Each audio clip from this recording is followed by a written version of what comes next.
hands are in good placement.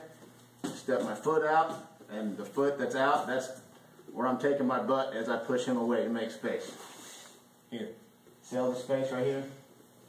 There's plenty of space for me to get back into half or close guard. So again, the first one, the hand on the shoulder, forearm in the throat, this forearm in the hip. Step the foot out and push him off. Okay? I'm just going to work on that for a little bit, and then we'll go to start getting the guard back. Put myself back into here. Then you got to switch and shrimp the opposite way to get that leg out. Back to your close guard.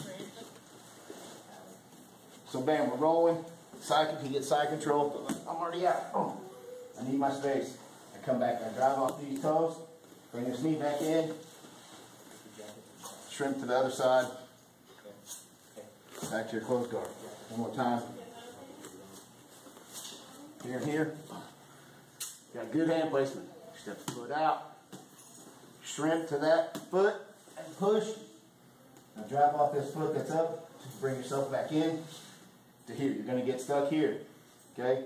And just shrimp your butt out to that side to get your foot out. Makes sense?